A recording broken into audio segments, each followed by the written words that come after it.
السلام عليكم ورحمة الله وبركاته. الحمد لله وكفى وسلام على عباده الذين اصطفى. أما بعد فأعوذ بالله من الشيطان الرجيم. بسم الله الرحمن الرحيم. ظهر الفساد في البر والبحر بما كسبت أيدي الناس. صدق الله العلي العظيم. সবাই দুরূদ শরীফ পড়ি। আল্লাহুম্মা সাল্লি আলা সাইয়্যিদিনা ওয়া হাবিবিনা ওয়া মাওলানা মুহাম্মদ সাল্লাল্লাহু আলাইহি ওয়া আলা আলিহি ওয়া আসহাবিহি ওয়া বারাকা ওয়া সাল্লাম। ইসলামী আন্দোলন বাংলাদেশ বরিশাল মহানগর শাখা কর্তৃক আয়োজিত আজকে সম্মেলনের সভাপতি, মঞ্চে কেন্দ্রীয় নায়েবে আমির, বিভিন্ন পর্যায়ের দায়িত্বশীল, ইসলাম প্রেমিক, দেশপ্রেমিক আমার ভাইরা, ইসলামী আন্দোলন বাংলাদেশ কি চায়, লক্ষ্য উদ্দেশ্য কী, ইতিমধ্যেই আপনারা বিভিন্ন আলোচকদের আলোচনার মাধ্যমে অনেকটাই আমরা পরিষ্কার বুঝতে পেরেছি।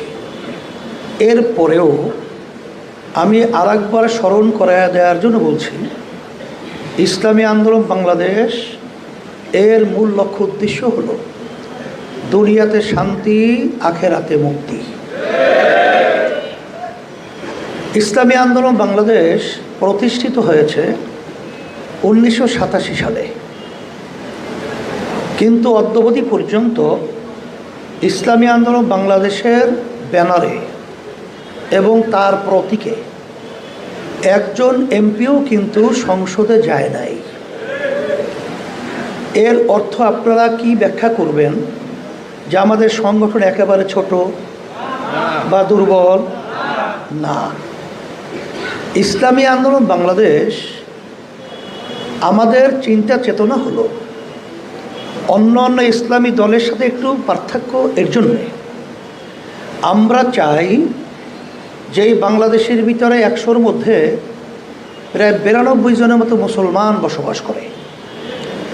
এই দেশের মধ্যে মাদ্রাসা, মসজিদ, ওলামা, তোলাবা, এক কথায় জুমার মসজিদে দেখবেন শুক্রবার আল্লাহর রহমতে সেখানে নামাজিরা এই পরিমাণ উপস্থিত হয়, মসজিদে ধরে না। কথা ঠিক না? এ দেশের মধ্যে আজানের শব্দে বাচ্চাদের ঘুম ভেঙে যায়, আজানের শব্দে বাচ্চারা মায়ের কোলে ঘরে যায়। সেই দেশের মধ্যে ইসলাম নামক গাছটা শক্তিশালী হবে এবং ইসলামী রাষ্ট্র ক্ষমতায় উড্ডীন হবে। এটাই হলো মূলত ইসলামী আন্দোলন বাংলাদেশের চিন্তা। আমরা 53 বছর স্বাধীনতায় দেখেছি যে আমাদেরকে বোকা পেয়ে কিছু স্বার্থন্বেষী মহল আমাদেরকে বারবার তারা ধোঁকা দিয়েছে, বোকা পেয়ে ধোঁকা দিয়েছে। অর্থাৎ আমাদেরকে সিঁড়ি হিসেবে ব্যবহার করে তারা ক্ষমতায় যাওয়ার পরে এক কথায় ছোটোবেলায় আমরা পড়েছিলাম টুনটুনা টুনটুন, এই শব্দটাই কিন্তু আসলে তারা বারবার আমাদেরকে বাজিয়েছে, শুনিয়েছে, দেখিয়েছে। আমরা আর ওদের সিঁড়ি হিসেবে ব্যবহৃত হতে চাই না, আমরা আর পরগাছা হতে চাই না। ইসলাম নামক গাছটা বাংলার জমিনের মধ্যে বট বৃক্ষের চেয়েও শক্তিশালী হয়ে তারা বাংলাদেশের ভিতরে অবস্থান করবে, রাষ্ট্রীয় পর্যায়ে ইসলাম ক্ষমতায় থাকবে।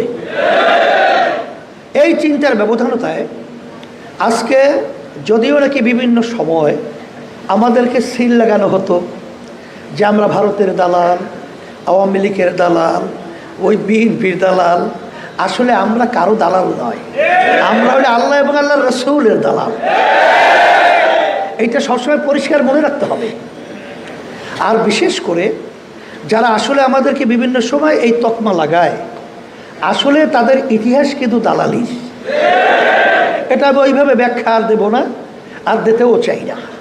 তবে ইসলামী আন্দোলন বাংলাদেশ যে নিরেট দেশের জন্যে, মানবতার জন্যে, ইসলামের জন্যে আমরা যে রাজনীতি করি তার বাস্তবতা আপনাদের সামনে দেখাবো।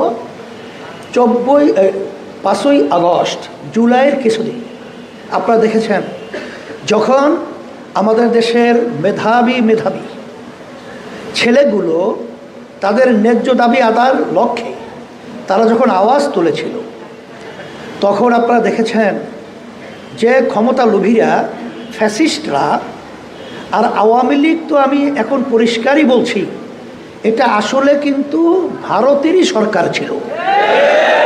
ব্যাখ্যা অত বেশি প্রয়োজন নাই, তবে শেষটা শোনাই। যখন নাকি নরেন্দ্র মোদী এখন যে প্রধানমন্ত্রী হলো, শপথ নেয়ার আগেই আমাদের দেশের কিন্তু প্রধানমন্ত্রী যে নাকি স্বঘোষিত স্বদলীয় প্রধানমন্ত্রী, কারণ সে তো বাংলাদেশের জনগণের ভোটে সে তো নির্বাচিত হয় নাই, তার দল নির্বাচিত হয় নাই, তাকে আমরা প্রধানমন্ত্রী বলতে পারি না, এই জন্য আমরা কখনোই বলি নাই, এই জন্য স্বঘোষিত বলছি, এবং দলীয় প্রধানমন্ত্রী তারা বলছে।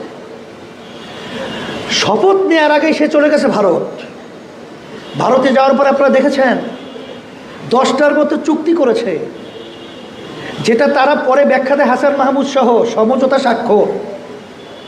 আমাদের বাংলাদেশের জনগণ জানে না, সংসদ জানে না।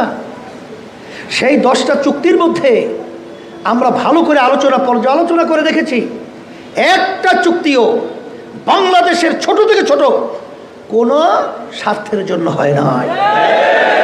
প্রতিটা চুক্তি হয়েছে ভারতের স্বার্থের জন্য। আল্লাহ হেফাজত করেছেন। আজকে যদি চুক্তি বাস্তবায়ন হতো, আজকে তো আমাদের বাংলাদেশ থাকতো ভারতের একটা অঙ্গরাজ্য, বাস্তবে প্রমাণ হয়ে যেত। তারা বলে ট্রানজিট কাকে বলে? এক দেশ থেকে অন্য দেশে ঢোকে পরবর্তী দেশে যাওয়ার জন্যে। এই মাঝখানে অন্য দেশে ঢুকছে, এটাকে ট্রানজিট বলা হয়। এটা আন্তর্জাতিকভাবে এটা বৈধ, কিন্তু তারা তো ট্রানজিট দেয় নাই। প্রায় 200-250 কিলোমিটার ভারতের সাথে যে চুক্তি করেছে, এটা তো কোনো ট্রানজিট, এটা করিডোর। অর্থাৎ তার দেশে অনেক কষ্ট, অনেক খরচ করে অন্য জায়গায় যেতে হয়, সেখানে আমাদের দেশটা ব্যবহার করলে তাদের দেশে যেতে সুবিধা হয়। এই করিডোর, কারণ যেখানে ঢোকার রাস্তা দেখিয়েছে, এরপরে অন্য দেশে ঢোকার কোনো রাস্তা নেই। তাহলে করিডোর দিল 200-250 কিলোমিটার, কিন্তু আমাদের ভারত হয়ে পাশেই নেপাল, অন্য যে ভুটান, এই রাষ্ট্রগুলো পৌঁছার জন্য 17 থেকে 18 কিলোমিটার মাত্র রাস্তা ট্রানজিট। আমরা বারবার বাংলার মানুষ, বাংলাদেশের সরকার, আমাদের বাংলাদেশের জনগণ ভারতের কাছে চাওয়ার পরেও অদ্যাবধি পর্যন্ত সেই 17-18 কিলোমিটার রাস্তা ট্রানজিট আমাদেরকে দেয় নাই। কিন্তু কোনো কথা নাই, 200-250 কিলোমিটার রাস্তা তারা করিডোর দিয়ে দিল। তাদের গাড়ি ঢুকবে, বাংলাদেশের কেউ খবরও রাখতে পারবে না, তাদের সেনাবাহিনী পাহারা দেবে, কি যায় কি নেয়, কি আসা যাওয়া করে। মুরাদ একটা মগের মূল্য পেয়েছে আমাদের দেশে এইভাবে। এই জন্য আমি বলেছি, বিভিন্ন সময় বলেই থাকি, আব্বাজান বলে গেছিলেন প্রায় 23 বছর আগে এক দায়িত্বশীলের কাছে, যে অনেকে বলে যে আওয়ামী লীগ আসলে ভারতের দালাল, এটা তো তারা ঠিক বলে না। আসলে আওয়ামী লীগ হলো ভারতেরই সরকার। তা সেই হিসেবে আমি অত ব্যাখ্যা দেব না, কারণ শেষ 5ই আগস্ট আপনারা দেখেছেন আমাদের বাংলাদেশের যে প্রধানমন্ত্রী শেখ হাসিনা আসছিল কোথার থেকে? ভারত থেকে। কোথা থেকে গেল? কোথায়? এবং তাদের দোসররা কোথায়? আচ্ছা, তো এবার নতুনভাবে তার বোঝানো দরকার হয় না।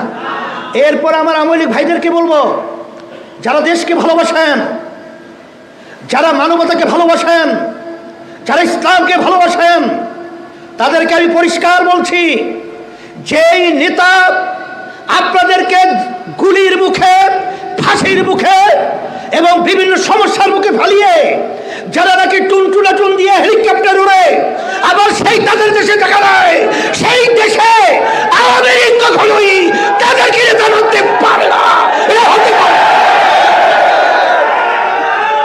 সেই হিসাবে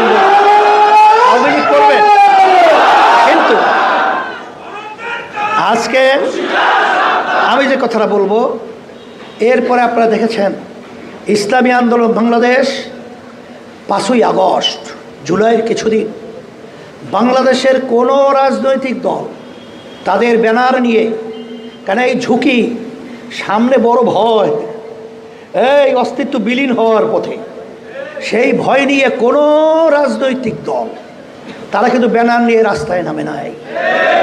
কিন্তু আমরা যে দেশের জন্য, মানবতার জন্য, ইসলামের জন্য রাজনীতিতে তার বাস্তবতা হলো ইসলামী আন্দোলন বাংলাদেশ একমাত্র আমাদের ব্যানার নিয়ে ন্যায়ের পক্ষে, অন্যায় প্রতিবাদে, খুনিদের বিরুদ্ধে যখন আওয়াজ তুলেছিলাম, খুনিরা বাংলাদেশ থেকে ভাগতে বাধ্য হয়েছে, বাংলাদেশ স্বাধীন হয়েছে, আমরা স্বাধীন বসবাস করি।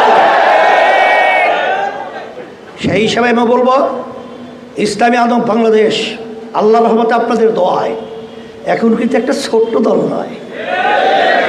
ইসলামী আন্দোলন বাংলাদেশ আপনারা দেখেছেন, যখন দেশের বিরুদ্ধে, যখন ইসলামের বিরুদ্ধে, যখন মানবতার বিরুদ্ধে, যখন কোনো ষড়যন্ত্র তৈরি করা হয়, ইসলামী আন্দোলন বাংলাদেশ যখন আমরা এই অন্যায় প্রতিবাদে রাজপথে যখন আওয়াজ তুলি, তখন এই বাতিলদের কলিজা থরথর করে কাঁপতে বাধ্য হয়। আল্লাহ রহমত আপনাদের।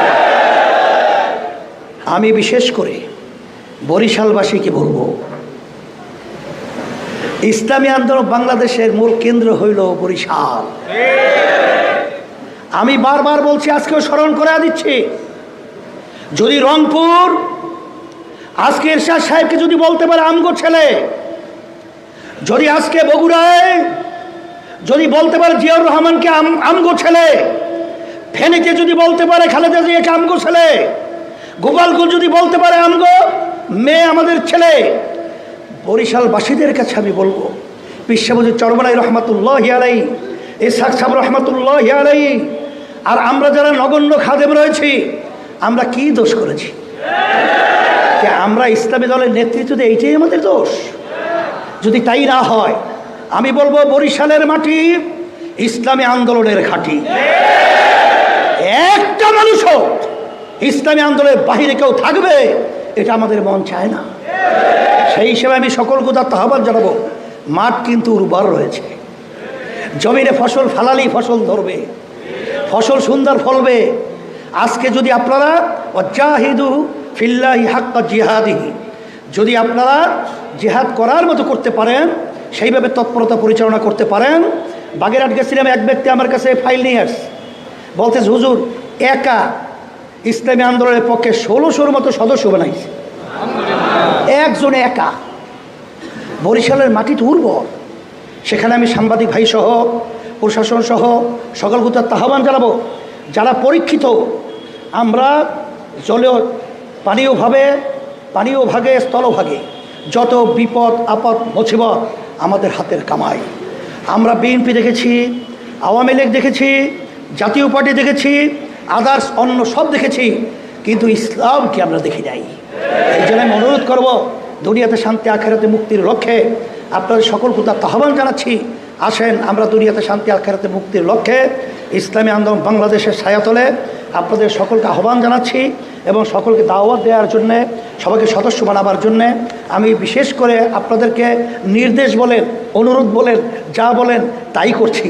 আর আজকে আমি নগর সম্মেলনে যারা তদারকি করেছেন, দায়িত্ব পালন করেছেন, এত সুন্দর সম্মেলনে আপনাদের উপস্থিতি এবং আমার ভাইরা উপস্থিত হয়েছেন, সকলকে ধন্যবাদ জানাচ্ছি।